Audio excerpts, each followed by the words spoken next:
My name is Mark Windsor, and I am 40 years old. I am married to Karen, who is also 40, and we have 17-year-old twins, John and Jasmine. We have been married for almost 20 years, and our anniversary is coming up in 6 months. We were excited about a party we planned to have at a hotel ballroom where all our friends and family would join us. I'm a self-taught day trader, and I'm doing well with it. The great thing about day trading is that you only need a laptop and an internet connection to do it anywhere. I also love sailing and own a 30-foot boat that my best friend Frank and I take out whenever we can. Karen and Mary, Frank's wife, don't really enjoy the sailing, so they often go shopping or go to the spa while we're out on the water. Karen works at a public relations firm called Randall Associates as a researcher and promoter. She gets up in the morning, gives me a kiss, and heads to work from 9 to 5. I get the kids ready, feed them, and send them off to school, so I am a stay-at-home dad. We share the housework like any other couple and spend time with the same friends. We always take 2 vacations a year, one to a sunny place and another for skiing. Karen's mother, Grace, lives just an hour away, and her sister, Beth, is close enough to help babysit when the kids were young. Life seemed perfect, or so I thought. Things began to change one afternoon when I received a text from Frank, one of my poker friends, with an attachment. "Hi, Mark. Sorry to bother you, but I thought you should know where Karen is and who she's with. This might not mean anything, but please check the attachment. The man is Paul Scott, the CEO of Randall Associates, her boss. If you want, I can follow them after lunch."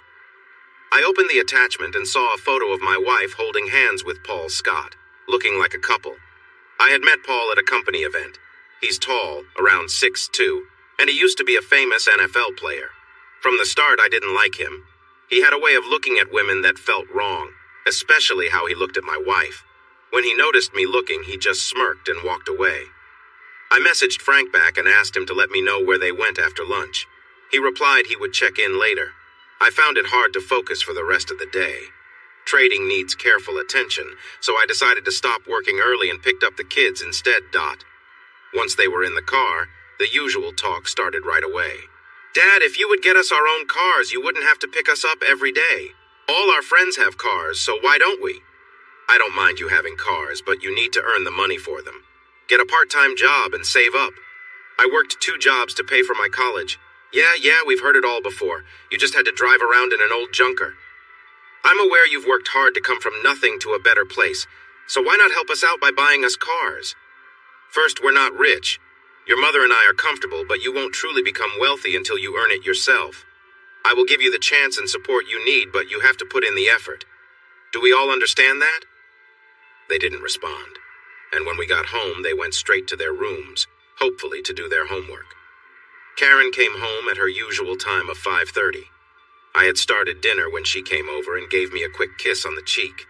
I sensed something odd and noticed a faint smell that made me curious. "I'm going to take a quick shower. Be right back." "Dinner will be ready in 10 minutes. Please tell the kids to come down."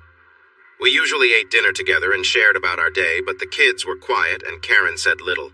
I tried to start a conversation to see if she would reveal what happened during her lunch break. "How was your day, sweetheart?" "Oh, the usual. Mostly paperwork and a couple of meetings. Nothing special." "I hope you ate a proper lunch. It's important for your energy with how busy you are." I thought I saw a brief look of worry pass across her face, but she hid it quickly. "You don't have to worry. A few of us women went to the deli for lunch. That didn't feel quite right. I hope you're keeping away from that flirty boss of yours. I wouldn't want to have to confront him for bothering you." She looked guilty and glanced at the kids who were watching. What did they know that I didn't? No, I haven't seen him for a couple of days. He hardly even notices me. Why do you ask? I was starting to feel uneasy.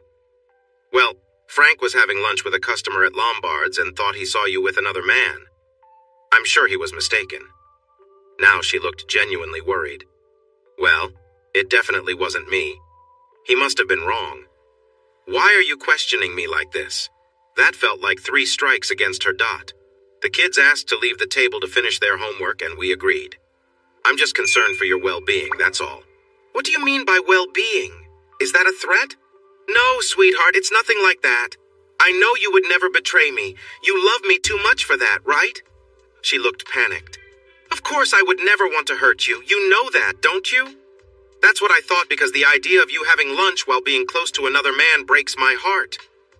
Frank called me earlier asking to meet at Jill's Grills, one of our regular spots. He sounded serious but wouldn't explain over the phone. We agreed to meet at 8:30. When I got there, I ordered a couple of beers and waited in a booth. Frank walked in and sat down across from me, taking a sip from his drink. He seemed uneasy, avoiding my gaze. "All right, Frank, what is it?" I asked. He sighed, looked at me with a mix of pity and concern, and handed me his phone. The screen was ready to play a video. As I pressed play, my world crumbled. There on the screen was my wife, after 20 years of marriage, being unfaithful with Paul. I could hardly believe it. I felt sick to my stomach, bile rising in my throat, and I rushed to the bathroom to throw up. When I returned to the table, Frank had tears in his eyes, clearly hurting for me. He had recorded the evidence after following them to a motel. He gave them some time before he managed to get a glimpse through a window and recorded the scene, just enough to confirm what I had feared. I looked at the video again, but the heartbreak was quickly replaced by a burning anger, mostly directed at my wife. After spending the afternoon with Peter, I headed home, feeling both tired and sore. I hoped Mark wouldn't want to talk much tonight. When I walked in, I found him making dinner, and a fleeting thought crossed my mind. Would Peter ever do something like this? Probably not. He's too much of a tough guy. But Mark is such a kind soul. I kissed Mark on the cheek, but he gave me a strange look in return. I headed upstairs to shower, told the kids dinner was ready, and then joined everyone at the table. The kids were unusually quiet, which made me wonder if they had argued with Mark again. During dinner, Mark asked me how my day went, and specifically about my lunch plans. His tone was different, and I quickly realized I needed to come up with a believable story. Then, out of nowhere, he mentioned that Frank had seen someone who looked like me having lunch with a man at Lombard's. My heart sank. I denied everything, asking him what he was suggesting, but Mark's words carried a hint of threat. My mind raced and my stomach churned. I felt like I might faint. I cleared the table, but my hands were trembling, and I could barely make eye contact with him. Mark left for his office, and I felt a wave of panic. Frank. Why did he have to get involved? He should worry about his own business. If only he knew what his wife Mary was up to with Clive from HR. As Karen cleared the table, I couldn't shake the feeling that something was off. She wouldn't look at me. Her hands were shaking. It didn't take long to piece things together after Frank's warning. I headed to my office, but my mind was already running through everything I had seen on Frank's phone. Something was broken between us, and I wasn't sure how or if it could ever be fixed. When I watched the video, I saw my wife in a situation that shattered my heart. I turned to Frank, who looked regretful. "Mark, I'm really sorry. I wish I hadn't seen them at the restaurant. Then I wouldn't have to tell you all this. What are you going to do?" "I don't know yet, but they'll pay for this." "Mark, don't do anything reckless. They're not worth ruining your life over. Don't worry. I'll handle it in a way that keeps me out of trouble. And Frank, please don't tell anyone about this, not even Mary." We said our goodbyes, and I headed home. When I got there, Karen had already gone to bed, which was a relief because I wasn't ready to face her. Too angry to share the bed, I made up the couch in my office and spent a restless night, waking up with a pounding headache. But at least now I had the beginnings of a plan. In the morning, I made sure the kids had breakfast and dropped them off at school. Afterward, I sat down to focus on the first part of my plan, protecting my financial interests. I logged into our joint bank accounts to review the situation. There was about $60,000 in the account, but I noticed that while I was regularly depositing money, Karen had stopped contributing 3 months ago. I quietly transferred $50,000 into my personal account. I knew she wouldn't notice since she left all the finances to me. I didn't close the credit accounts, not wanting to raise any suspicion just yet. The stocks and bonds were in a safe deposit box at the bank, and I decided I'd handle those later. Then I checked her personal account. I knew her passwords, and discovered that half of her salary was going into an account I wasn't aware of. I printed the details for further investigation later. I also lowered her credit card limit to $1,000. Unless she made a big purchase, she wouldn't notice. That was all I could do for now without making her suspicious. The next step in my plan was to gather solid proof of her infidelity. I called Tony, my attorney, and asked him to recommend the toughest divorce lawyer in the state. After expressing his condolences about my marriage, he gave me the contact information for Ann York, a lawyer known for being ruthless in court. I thanked him and made an appointment with Miss York for the next day. Still thinking about my finances, I went back into my accounts and moved everything except $10,000 into a separate one, ensuring I had control over the situation before things escalated. I didn't need to worry about hiding my money. I had about $25 million, which was spread across 3 accounts, one in Switzerland, one in the Cayman Islands, and one in Belize. I arrived at the lawyer's office right on time and was led into her room. She stood up and took my hand. "Good morning, Mr. Windsor. I hear you were sent to me by Tony Wood. I usually don't work with men, but since Tony recommended you, I'll listen. Just so you know, if you are the one at fault, we will stop right there." "Good morning, Miss York. From your tone, it seems you might not like men much, so maybe I came to the wrong lawyer." "Have a good day," I replied, turning to leave. "Wait a moment. I think we got off on the wrong foot. Let's start over. Please, have a seat and call me Ann. And you can call me Mark." As I sat across from Ann, I realized she was quite an impressive woman. Even though she looked to be around 50, she still had a lovely appearance. I shared that I had never cheated and wouldn't think of it, but my wife had different views on our vows. I showed her proof that my wife, Karen, had been unfaithful.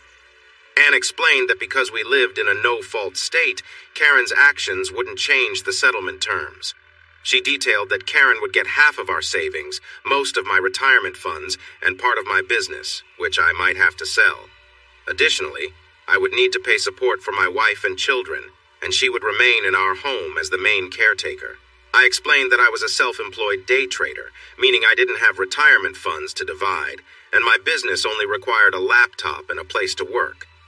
I then asked if I could take action against Karen's employer for their lack of oversight since she was involved with someone during work hours, and it seemed that management knew about it.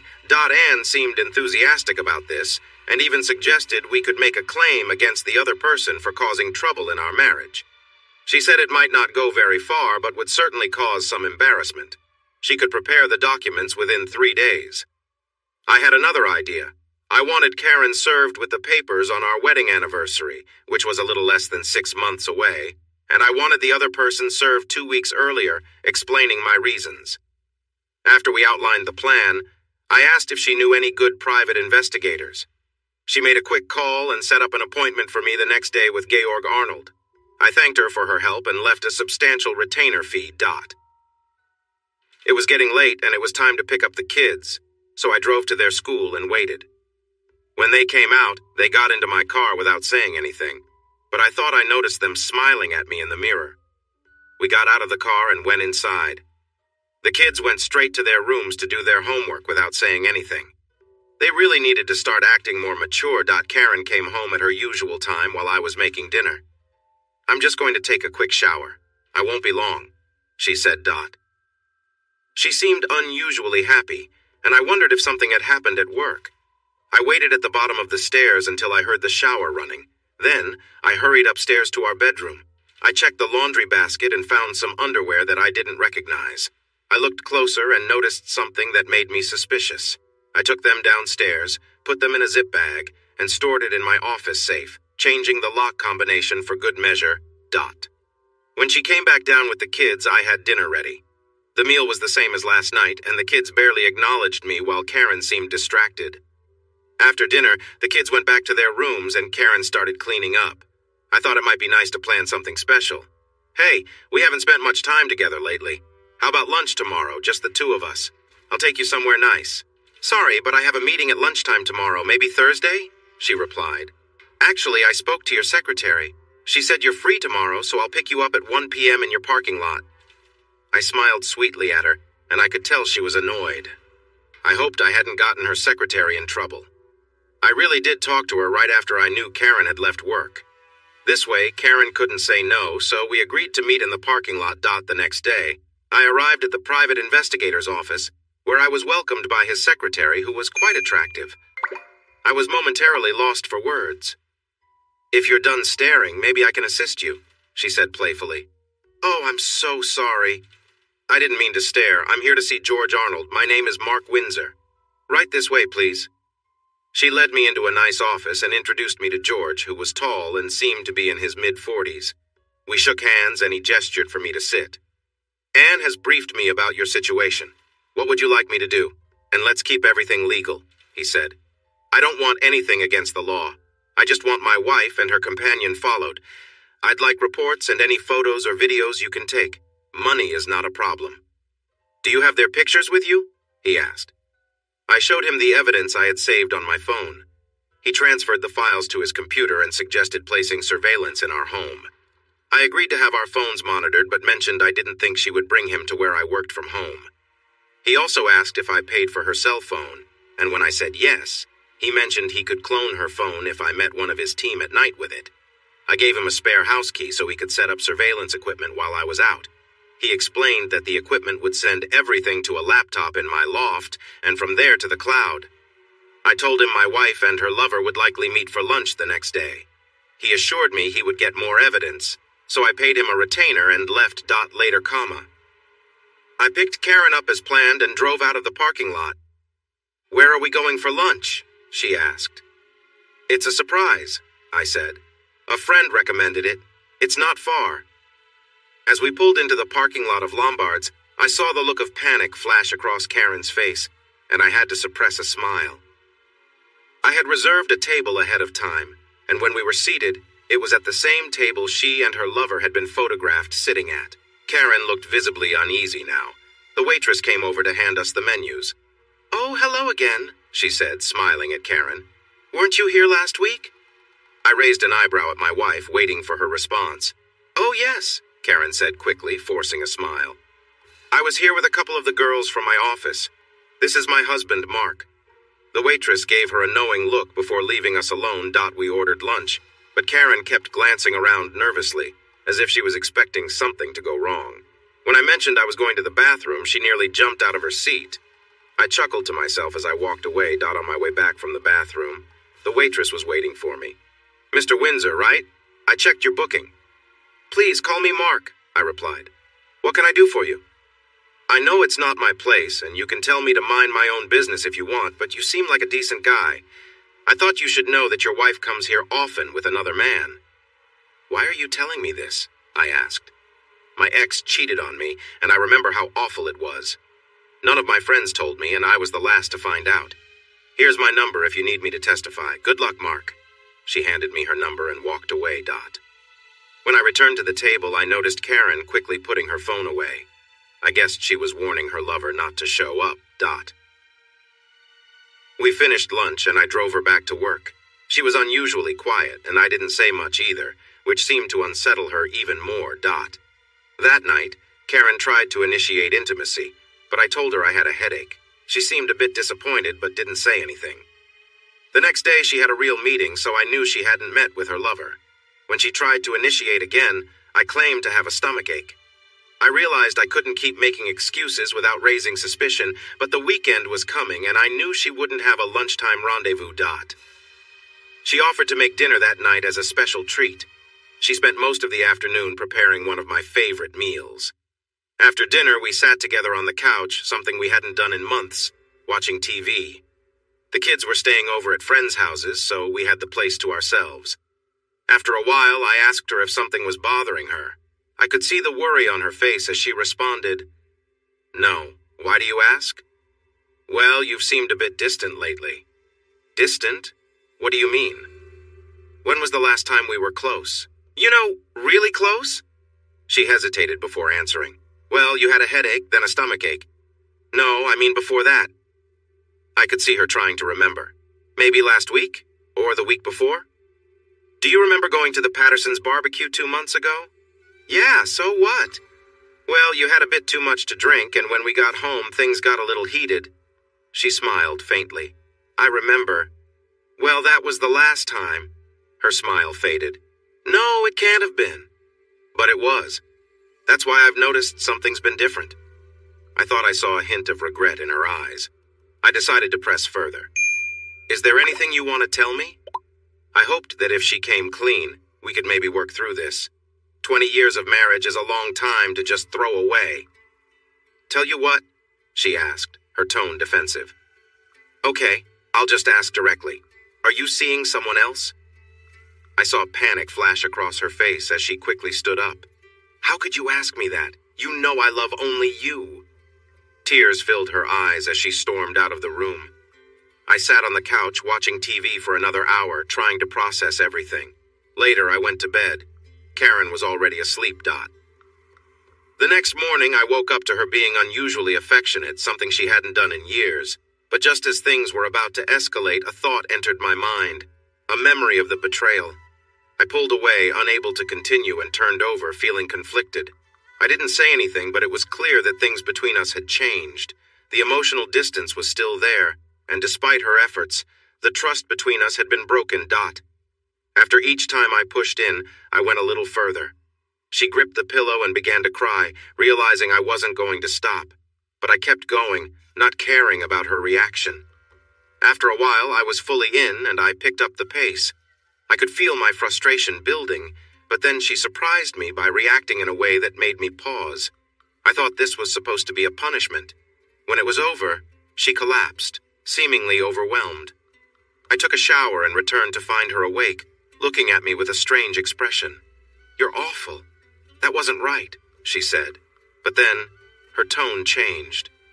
"But I've never felt like that before. Promise you'll do it again tonight." "Maybe if you're good," I replied. She smiled and said in a playful tone, "I promise to be good." Even though there was a part of me that felt conflicted, I knew I couldn't let things go. She had her chance to come clean, and she didn't. So, over the next few days, we spent time together, but I kept reminding myself of her betrayal. Things returned to normal for a while. I later found out that her lover had been away at a conference, which explained why Karen had been so eager for attention at home. She hadn't turned to me out of love, just convenience. I had already asked George, the private investigator, not to give me weekly updates unless something major happened. I had enough evidence for a divorce, so there wasn't much left to report. That's why I was surprised when he called me out of the blue. "Hey, George, what's going on?" I asked. "Mark, something important has come up. You need to come to my office as soon as possible," he replied. I arrived just after lunch. "Okay, George, what's so urgent?" I asked. He looked serious. "Things have taken a bad turn, and you're not going to like this." He plugged in a thumb drive and played a video. On the screen, I saw Karen and her lover in a different restaurant. They seemed to be waiting for someone. A few minutes later, 2 people walked in, and my heart sank. It was my kids. My son shook hands with her lover, and my daughter got a kiss on the cheek. They sat down together, ordered lunch, and were chatting comfortably, as if they had met before. Just when I thought it couldn't get worse, 2 more people approached the table. I felt sick when I realized it was Mary, my best friend's wife, with a younger man. They joined the group, and all 6 of them talked like they were old friends. George paused the video. "I'm sorry, Mark, but you should know, the guy with Mary is Clive White, her boss and the head of HR. I'm still not sure how your kids fit into all of this, but it doesn't look good. Watch the rest of this clip." George started the video again and skipped ahead to the end of lunch. While Mary and White finished eating, Karen and SF were playfully acting close together under the table. My kids just laughed, clearly thinking it was amusing. Then George took out the USB drive and replaced it with another one, which showed a vacant hotel room. Suddenly, the door opened, and in came my wife and SF, followed by Mary and Grimes. Without any hesitation, they took off their clothes and quickly got onto the bed together. It didn't take long before SF was getting intimate with my wife, while Mary and Grimes were also engaged. After about 5 minutes, SF was with my wife in a deeper way. Mary and Grimes did the same, both women reaching a high point almost at the same time, and to my shock, they switched partners for another round. George paused the video. "Did you notice they didn't use protection this time?" "Oh no, I didn't see that. Now I'll have to get tested for health issues." "This continues for the next hour and a half. Do you really want to watch it all?" "No, I've seen enough. What a bunch of strange people. At least the kids weren't included. That would have broken me." "What's your plan now?" "Keep watching, but add Mary and White to the list." I had a tough job ahead, and I was not looking forward to it. I called Frank and asked him to meet me at Gill's Grills at 8. I was cooking dinner when Karen came in. "Hi, babe. Just taking a quick shower. I won't be long. Dinner smells great." I didn't reply, and she paused at the top of the stairs. Honey, is everything okay? I don't know, is it? What do you mean by that? Her voice trembled slightly. Well, you didn't used to go straight for a shower, so what changed? I just feel a bit dirty, that's all. What makes you feel this way 3 times a week? There was a long pause before she spoke. It's the air conditioner at work. Sometimes it works, and sometimes it doesn't. Oh, okay. I thought it might be the exercising, like running downstairs or something. Don't take too long. Dinner's ready. I couldn't see her face, but I could sense her worry. Dinner was silent again. She cleared the table and started doing the dishes. Normally I'd help, but tonight I just grabbed my coat and left. I'm going to meet Frank at Gill's Grills. Don't wait up. By the way, how's your friend Mary? Crash. Oh no, another broken plate. When I arrived at Jill's, Frank was already there waiting for me. I slid into the seat across from him and looked at the friend I was about to upset. I remembered how he had done the same to me just weeks ago. Now I knew how he had felt, and all I felt was sympathy for him. Jill brought 2 beers over, but didn't joke like she usually did. She seemed to sense something was wrong. What's the matter, Mark? She asked. I know you realize how difficult this is, but I have to do this for your benefit. I played a recording for him. By the end, he was in tears, and people started to notice. I stopped the recording just as Jill approached us. I think you both need some privacy. Why not use the back room? I'll bring your drinks there. I helped Frank to the back room, and Jill came with our drinks. Okay, what's going on? First you, Mark, a couple of weeks ago, and now Frank looks like he's been through a lot, she said. I looked at Frank and he nodded, so I shared the recording with her. I mentioned I had seen something similar the last time we were here, Dot. At first, Jill looked pale, then she turned red and trembled as she said, If anyone like that comes in here, I'll make sure they regret it. You 2 poor guys, let me get you something stronger, on the house. When Frank was able to speak, he asked many of the same questions I had wondered about. Why had this happened? Was he not good enough? I urged Frank to act normal until we figured things out. I offered to introduce him to my lawyer and private investigator and advised him to safeguard his finances, promising to help him with that, Dot. When I got home, Karen was asleep. I quietly checked the laundry basket and noticed something concerning. I slipped into bed without waking her and moved to my side. I quickly fell asleep, feeling drained. The next morning, I made breakfast. After Karen left for work, I took the kids to school. When I got back home, I checked my office for updates on Karen's conversation with Mary. It appeared they had spoken at length while I had been with Frank. Karen called Mary on the landline.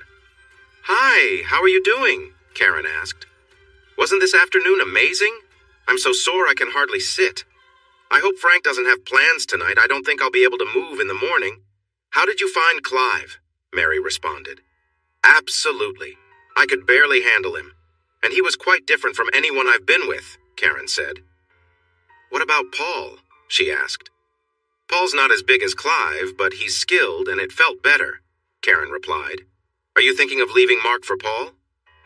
Maybe.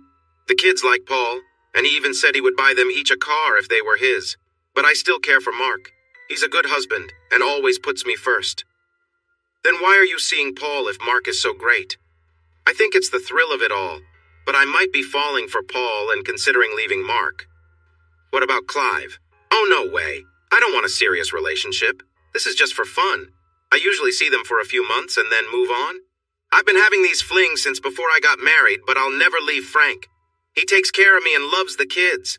When I'm ready to settle down, I'll stick with Frank and grow old with him. What if he finds out and leaves you? He won't. He has no idea. And if he does find out, I'll just cry and say it was a mistake. I'll tell him I only love him. He trusts me completely, so I'll be fine. If you've been seeing others for so long, how do you know the kids are even his? I'm not sure. Honestly, I doubt it sometimes, but I have no idea whose they could be. If he did leave me, I'd take what I could and keep seeing others. The trick is to keep him happy. Make sure to be intimate with him at least 3 times a week. I remember that. Mark didn't get any for 2 months, and when I saw him again, I made it up to him. Or rather, he made it up to me. I've never experienced anything like that. I had so many strong moments, I actually lost consciousness a couple of times. What was different this time? Well, He was really passionate this time. Instead of his usual sweet moments, he was very intense. He pushed me down and was rougher than usual. He did things he hadn't before. It was overwhelming, and even though I told him it hurt, he kept going until it overwhelmed me and I fainted. That doesn't sound like Mark. It seems like he was using you. That's what lovers do, not husbands. Be careful. He might suspect something. You might be right. He has been acting a little strange lately. I think I'll take a break from Paul for a bit. The next day, I went to check on Frank and see how he was doing. He owned a car dealership and had successfully expanded into limo rental and a workshop.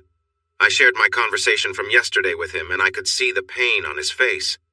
Okay, so it's over between Mary and me. Do you think your lawyer can help me too? I called Anne and she asked me to send Frank over. I gave Frank her address and he left. There were still 6 weeks until the party and I had a lot to prepare. I had a plan for what I wanted to do to my wife, but I also needed to think about how to deal with Paul and Clive. My plan for Karen would be subtle but impactful. I needed to get back at 2 guys who had disrespected me. I wanted to show I could stand up for myself, but I didn't want to end up in jail. I heard Jill had a complicated past, so I decided to talk to her. Hi, Jill. Can we talk somewhere private? Sure, let's go out back. Listen, if what I say bothers you, just let me know. I've heard your ex was involved in some shady stuff. Is that true? Yeah, you could say that. Why do you ask? I was hoping you could connect me with someone who can help me create a little situation for 2 guys we both know. I can probably help with that. Let me make a call. Jill stepped outside to make the call. When she came back, she said someone would be here soon and offered me a drink while we waited. We sat in a booth enjoying a couple of beers. I looked at Jill. She was about 5'7" inches with a pretty face, long brown hair and a ponytail, and an overall nice appearance. It was easy to see why Frank liked her. Many men would. Have you decided if you like what you see? Sorry, Jill. You're very attractive. I just didn't notice it before because I was happily married and never looked at another woman like that. Don't worry. It's nice to know I still catch the attention of good-looking guys. Just don't stop noticing. But I want you to know I'm actually interested in Frank. Do you think I have a chance? I can tell you that Frank does fancy you, so go for it once everything is sorted out. Just then, a man dressed in a suit walked in and came straight to us. Jill introduced him as Ted, and we went to the back room. What can I help you with? Ted asked. I quickly explained what I wanted to happen to Clive and Paul. He assured me it could be handled, but he wanted to make sure Frank and I had a solid alibi. He also mentioned he needed payment in cash by a week before it happened, and it would cost me $100,000. It seemed worth it to me. I called Frank, who said he was on his way home after meeting with Anne, who had been very helpful. We met at his office to discuss how to keep his business safe from Mary and minimize his financial risks. After a couple of hours, we made some changes. We withdrew half of their savings, limited Mary's credit card, and set up an appointment to speak with a lawyer about placing his business in a trust for his kids, with him and the lawyer as trustees. He would work as a consultant with no regular pay. Frank plans to refinance his house to make the money disappear. I also let him know that I was going to start a complaint against Randall and Associates for not enforcing proper conduct in allowing our spouses to have inappropriate relationships during work hours. I suggested that we include Frank's wife in our plan because I had his approval. I shared my thoughts on how I wanted to handle the situation with Paul and Karen. Frank was eager to get back at them both. I had figured out how to teach Paul and Karen a lesson, and now it was time to focus on my kids. I didn't plan anything too harsh, just a little lesson on being responsible and taking care of themselves. It was just 2 weeks until our 20th anniversary, and I had a surprise ready for my children. As usual, I was preparing dinner when Karen came home, excited for her night out with the girls. The kids were busy with their homework, and Karen rushed upstairs without saying hello. I heard the shower running as I finished dinner and set the table. Eventually, Karen and the kids came back down, the kids looking a bit moody while Karen was clearly in a good mood. Looks like you're excited about something, I said. Just looking forward to hanging out with the girls, she replied. I turned to the kids. I've been thinking about how you can be more independent, and I have a surprise for you after dinner. After we ate, Karen started clearing the table, and the kids looked at me eagerly for the surprise. I made a quick phone call and then glanced out the window. About 15 minutes later, the surprise arrived. I signaled for my kids to follow me outside. Parked in front of our house were two brand new cars, a BMW for John and a Mercedes for Jasmine. As I handed them the keys, I said, "The taxes and insurance are taken care of, and they're full of gas. You can stay out until midnight since there's no school tomorrow. Go show your friends." As they drove off, I called out, "Drive safely." When I turned around, Karen stood in the doorway looking stunned. "It's nice to know I can still surprise you," I said before going back inside. Karen went upstairs to change for her night out. When she returned, she wore a striking red dress and high-heeled shoes. I remarked, "If I didn't know better, I'd think you're dressing up for a special occasion." She blushed, walked over, gave me a quick kiss on the cheek, and left. I went to my poker game and returned home around 10:30. Karen was already back and seemed upset. When I asked why she returned so early, she said, "A couple of the girls weren't feeling well, so we decided to end the night early." "You look a bit unwell too. Why not go to bed early?" I suggested. Karen went to bed, and I waited for the email and video I had been promised. Just 10 minutes later, they arrived. It seemed that whenever Mary and Karen met up with their partners, they used the same room at a motel, which made it easy for my private investigator to set up cameras inside. I turned on my computer and transferred the files from my phone. I received a brief email that simply said, "Job done." The video began as soon as they entered the room. Things escalated quickly, with both couples getting intimate and undressing. Karen and Paul were on the bed while Mary and Clive were engaged elsewhere.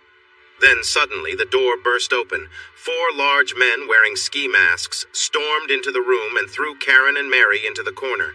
Everyone froze, too shocked to react. One of the men, the apparent leader, started speaking, following a script I had written.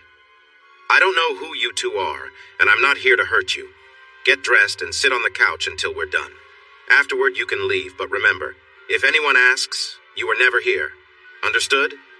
Terrified, Karen and Mary nodded and quickly got dressed, sitting quietly on the couch. Meanwhile, Paul and Clive were restrained, their mouths taped shut. The leader continued his speech. "It looks like you two made a mistake messing with the wrong people's wives. Now it's time to pay for that." He opened a bag and took out 2 baseball bats and electric clippers. The men shaved Paul and Clive's heads, then blindfolded them. Another man of Asian descent entered the room carrying a bag of his own. He pulled out a tattoo pen, plugged it in, and prepared some ink. He tattooed degrading messages on both men's chests and abdomens before quietly packing up and leaving. After that, 2 of the masked men began using the bats, hitting Paul and Clive with precise, deliberate strikes. They aimed for their legs, breaking bones, and inflicted further damage. The men on the floor were soon unconscious, severely injured, and bleeding. The leader turned to Karen and Mary, who were huddled together on the couch.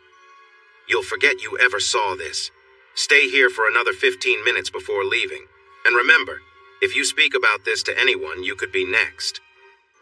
The next morning after breakfast, Karen mentioned she wasn't feeling well and went back to bed, clearly shaken by the events. I walked into my office and called Frank. I had sent him the recording the night before. "Hey man, that really helped. How about you?" he answered. "Yeah, I bet the girls are really scared." Karen went back to bed. "How's Mary doing?" "She came home looking terrible and went straight to the bathroom. Then she stayed in bed. I sold my boat yesterday and got a new one in the Grand Cayman Harbor. It's 60 feet long and perfect for sailing. I'm picking it up next Thursday before the party on Saturday. It'll take 2 people to sail it well. Are you interested?" "Are you serious? Really?" "Yeah, we don't have anything keeping us here anymore. Oh, and I talked to Jill about us. She feels the same way. Why don't you go and talk to her?" "Really? I hope you're not joking. I think I could really like her. I wonder if she enjoys sailing." "It's a boat with 2 double beds, so see if she has a friend." "Will do. See you later."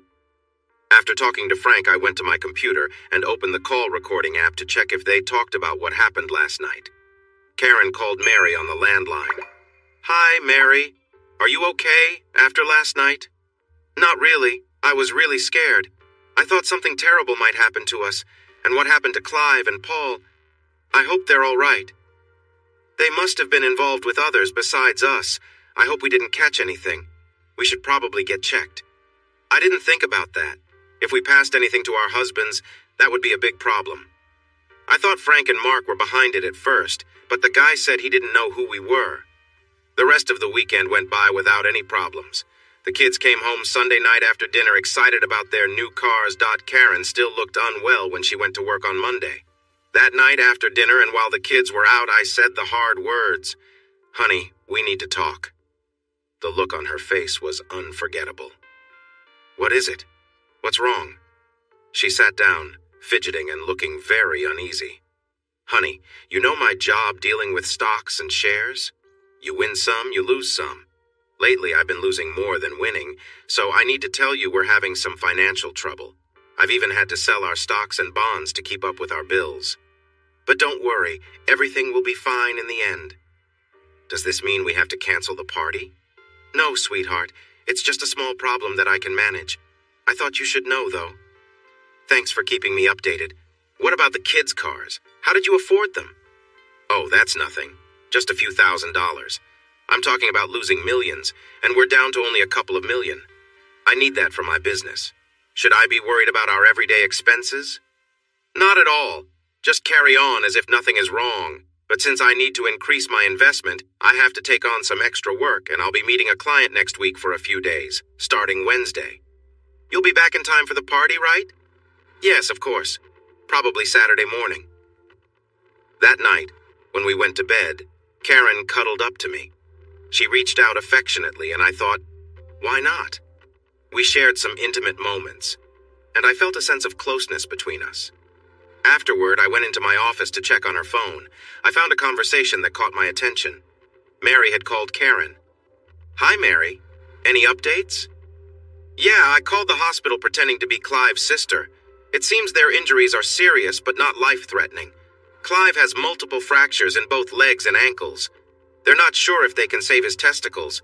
He'll be in the hospital for a while and may need a wheelchair for months, maybe longer. If Paul is in the same condition, will you still leave, Mark?" "No way! I don't want to be with someone who's not well for the rest of my life. I'll focus on Mark. At least he's stable. But I'm not sure how I'll manage without someone to turn to next week since Mark will be away." Frank is in the same situation. He needs to go to Vegas for a specialty car auction, so we're both in the same boat. Maybe we could go out together. I think I'll take it easy for a while and work on my marriage. I want to be the best wife I can be. I have to go now. Talk to you later. The next morning, I was up first and made breakfast. When everyone else came down, the kids rushed through their meals and hurried outside. Karen looked at me oddly. "What was that all about last night? I can hardly move this morning." "Did you not enjoy it? I thought you liked things a little wild." "I didn't say that. I was just surprised, that's all." On Tuesday, Anne, my lawyer, called to say we had a meeting with the attorneys at Randall & Associates about our case. We were set to meet on Wednesday at the Saturn Hotel. That night, I was with Karen again, and I didn't pay much attention to how she felt. I went straight to it without any lead-up and then went to clean up afterward. I didn't say anything. I just got back into bed, turned away, and tried to sleep. I thought I heard her crying as I drifted off, but I didn't let it bother me. Wednesday morning was like Tuesday, and while I was alone, I started to get ready to leave for good. I packed most of my things and put some items in my car for a storage facility. I took everything to the storage depot and planned to grab what I wanted when I finally left home for the last time. I met Anne half an hour before our appointment to share my thoughts on how to address my soon-to-be ex-wife. She listened carefully and thought my ideas could work. Then we went to meet the attorneys at Randall & Associates at the Saturn Hotel. When we arrived, we were shown into the conference room where we shook hands and sat down to talk terms. We were asking for $20 million as a class action for both me and Frank. They asked for proof, and we presented the video evidence from the motel. They responded that what their employees did in their own time was not their concern.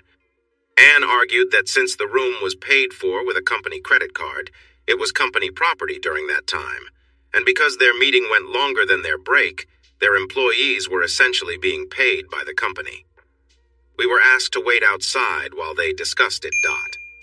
When we returned, their attorney said that while they didn't want to take responsibility, they were willing to make an offer if we signed a confidentiality agreement. Anne and I stood up to leave, and she said, "See you in court." As we were about to exit, Their attorneys stopped us, saying they would reconsider if we just waited a moment. They realized that if this went to court, the negative attention could cost them a lot. Their only option was to negotiate a settlement with a confidentiality agreement. Their first offer was $5 million, but we countered with $15 million, and they came back with $7 million. After Ann and I met outside, we decided to raise our demand to $12 million with no more talks. Take it or leave it. They said they needed to have a big meeting to approve our request. We replied that if they didn't agree now, the claim would increase to $30 million in court. After their lawyer called the chairman, they accepted our $12 million offer, and we shook hands. I then asked for a small change to the deal, and they agreed. Ann said she would prepare the papers by tomorrow afternoon. I asked that all 4 employees be let go the Monday after our anniversary. I got home before Karen and made dinner. It was a quiet meal while the kids went out to show off their cars. After dinner, Karen and I cleaned up and watched some TV. But when she cuddled up to me, I remembered her telling Mary that she would keep being unfaithful. This thought upset me, so I got up and went to my office saying I had work to do. When I finally went to bed, she was already asleep, so I tried not to wake her. Thursday morning was similar to Wednesday. I made breakfast and saw everyone off to work and school. I had a few errands to do, so I started drafting a contract I wanted to show Ann. Then, I loaded the last of my things to put in storage and took them there. Lastly, I arranged to end my contract with the car lease company. All 4 cars would be picked up as the party was in full swing. After lunch, I called Frank, who was at Jill's place. He invited me to come over. When I arrived, Frank and Jill were sitting in a booth, and Jill jumped up to give me a big hug. "Thank you, Mark. Thank you so much," she said. "What for? What have I done?" I asked. "For bringing Frank and me together. We seem perfect for each other," she replied. Frank then asked, "Mark, would it be okay if I booked another seat on our flight to the Caymans for Jill?" "That sounds great. Try to get seats next to each other," I said. That earned me another strong hug from Jill. I updated Frank on my plans and asked if he wanted to store anything in my unit. He had a couple of things, so I handed him the key. Just then, my phone rang.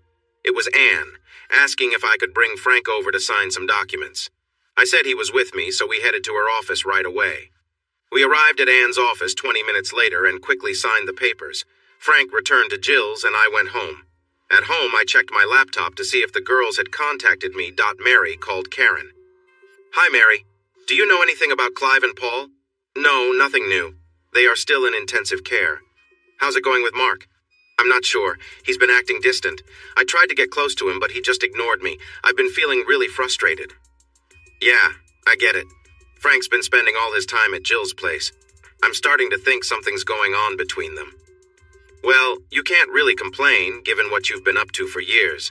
"I know, but it still makes me mad. Now you know how he'd feel if he found out about you and all those other guys." "You're right, but it still feels like betrayal. What are you going to do for some relief?"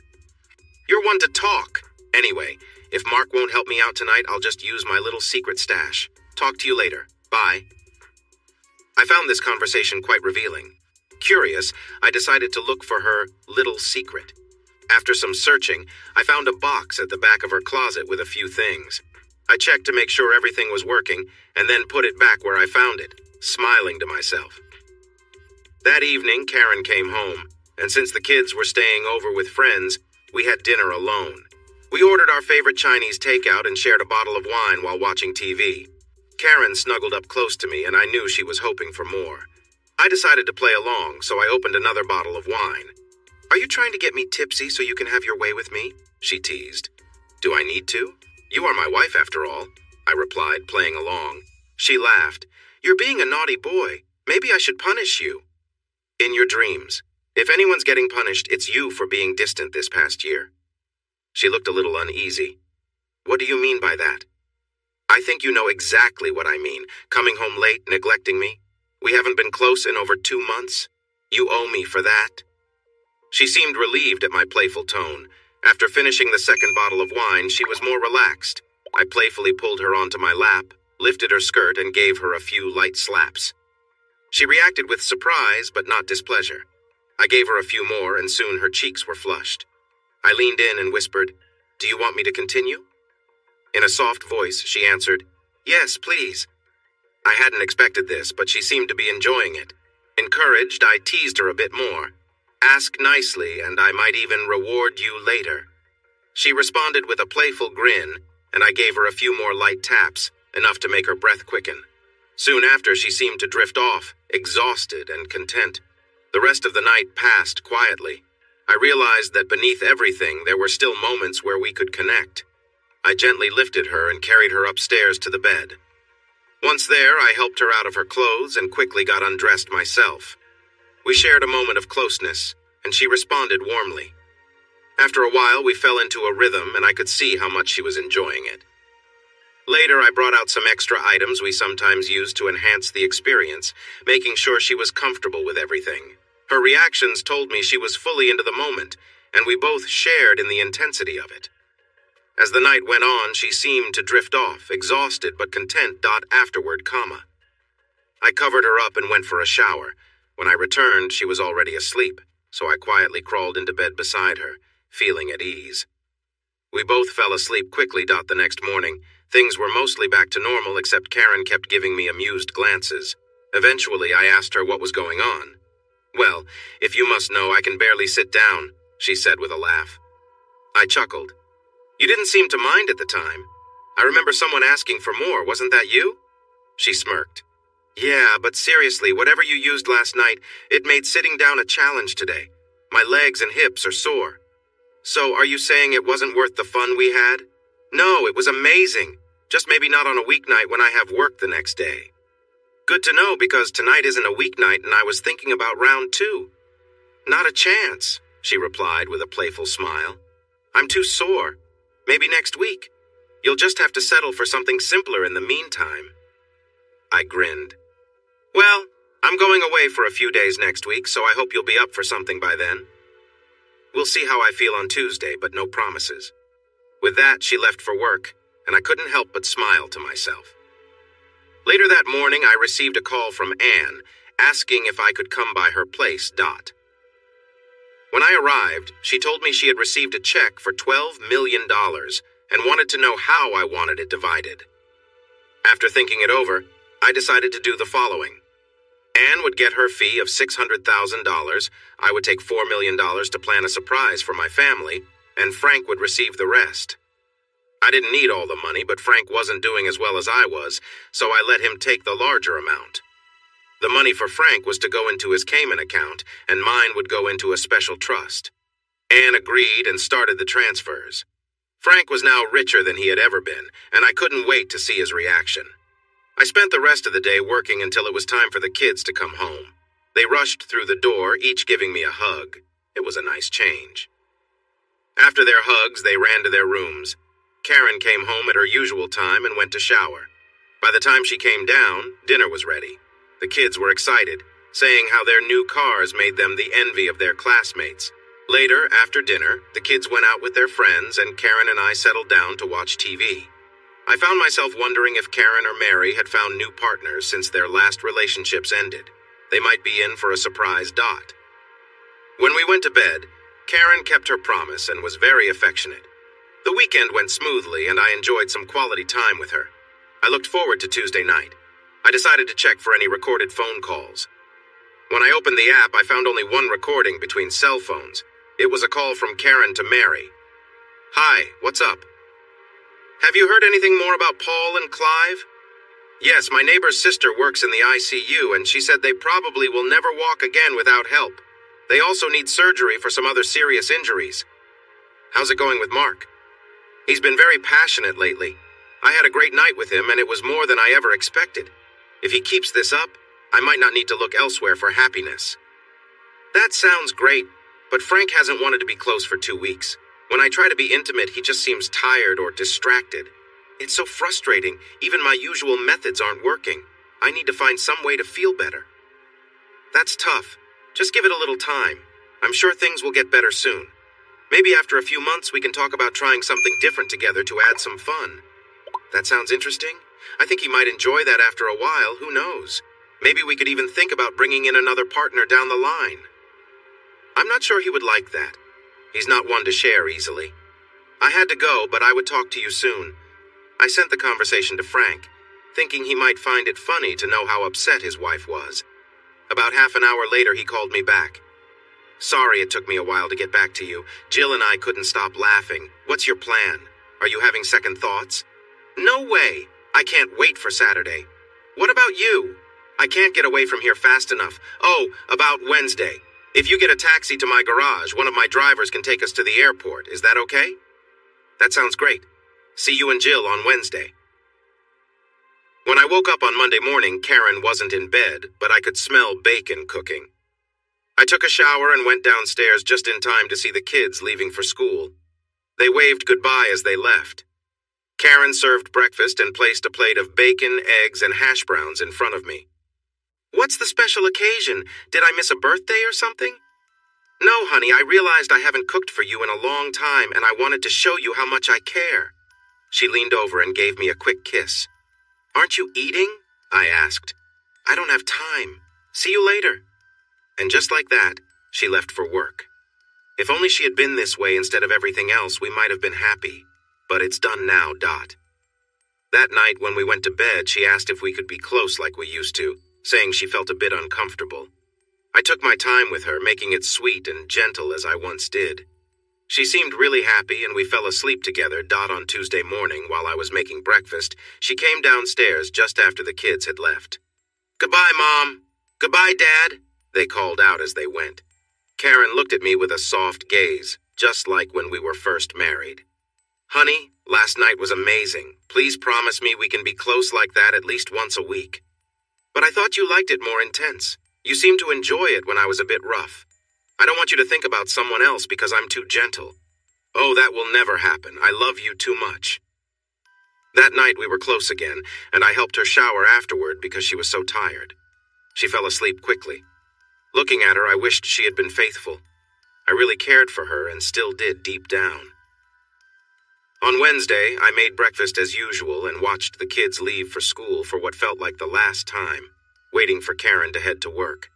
She kissed me softly and said, "Take care on your trip and remember to be good. Love you." Goodbye, Karen. And just like that, she was gone. She didn't even notice that I hadn't said I love you back. I called a taxi to take me to Frank's garage and his driver took us to the airport. We found 3 seats together, with Jill by the window and me by the aisle. Jill fell asleep, which was convenient because I didn't want her to hear what I had to say. I told Frank to check his Cayman bank account for a nice surprise. Wow, Mark, where did all this money come from? He asked, surprised. It's your share of the settlement from Randall Associates. You should be able to live comfortably on that for a while. I wanted to talk to you about investing it. Will you help me? Of course, that's what friends are for. We landed at Grand Cayman and took a cab to the marina, where my new boat, a 60-foot catamaran named Susie Cute, awaited us.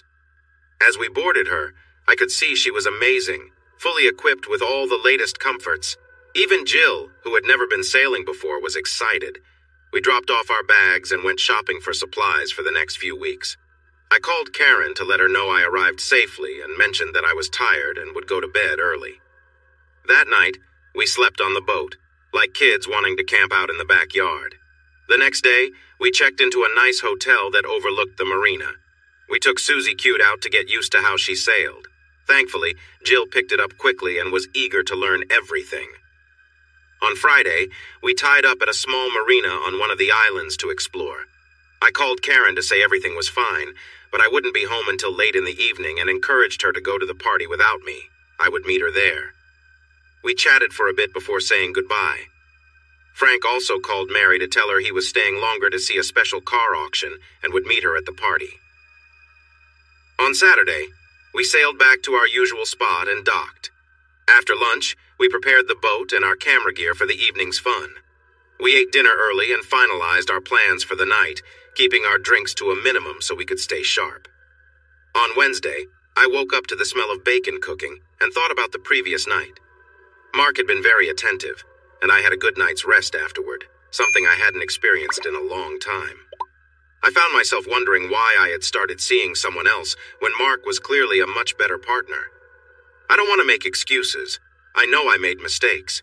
But deep down, I realized that I wouldn't have crossed that line without Mary pushing me. I finally gave in to Paul, partly to keep Mary quiet, but also because there was a thrill in sneaking around. After that first time, I couldn't stop. Then I made the mistake of thinking I loved Paul. I didn't see the truth until some guys hurt him badly. After that, I understood that I wasn't as upset as I should have been if I really loved him. I felt so confused. Then Mark began showing me real affection again, gentle and sweet, like when we first got together. He also noticed my wild side and treated me in ways I had come to accept, but I didn't want it to end. I realized I still loved Mark and wanted only him. I knew I could never tell him about my time with Paul. He would leave me. So I promised myself that I would never cheat again and would be the partner he truly deserves. Karen, S phone rang. Hi, Mary, what's up? Hi, Cass. Frank's gone until Friday, and I know Mark won't be home until then, so I've arranged for us to meet a couple of guys at the Moonlight Bar at 7 p.m. Let's have some fun. No thanks, Mary. I've realized how much I love Mark, and I want to start fresh. No more cheating for me. I want to be a good partner every day. I almost lost a wonderful husband and father. I know it was you who got me started down that path. Ultimately, it's my responsibility. I could have said no, but I got caught up in the excitement. Now, the only person I want to be with is Mark, so you'll have to go by yourself. Okay, Cass, your choice. But you might come back once the thrill fades. Are we still on for Saturday? Of course, I don't want to end our friendship. I just can't be your partner in this anymore. We'll see about that. Bye for now. Karen missed Mark a lot during the week and could hardly wait for Saturday. Most of Saturday was spent getting ready for the evening's gathering. Saturday, 7:30 p.m. Karen stood at the door welcoming the guests as they arrived, around 70 in total. She felt a bit uneasy since she hadn't heard from Mark since yesterday when he said he'd be late. She had tried calling him a few times but hadn't reached him. Frank hadn't arrived either, but Mary didn't seem worried. She just said he would get here eventually and talked about her fun night with the two men she was supposed to meet. 8:30. Karen started to feel a bit anxious since both Mark and Frank had not shown up yet, and dinner was nearly over. Mark had arranged for the DJ to connect him to the party once the meal was finished. His laptop buzzed, letting him know someone wanted to connect on a video call. He accepted it and saw that dinner had just ended and the tables were being cleared. He glanced at the camera, which showed him on a split screen in the dining room. "Good evening, everyone," he said, and people turned to see where the voice was coming from. They saw Mark's smiling face on the screen. "Thank you all for coming." Karen and Mary walked over to the screen, and Mark waved at them, and they waved back. "This should have been a celebration of 20 years of marriage, but my wife decided to end our marriage by being unfaithful," he continued. On the right side of the screen, a video began to play. Karen covered her mouth with her hand as the guests gasped and murmured unkind words. Mary knelt beside her friend for support. Mark went on. "This has been happening for at least 6 months, maybe longer. Mary, who was sitting next to her, has encouraged this behavior. They made a good group." The video showed the 4 friends swapping partners.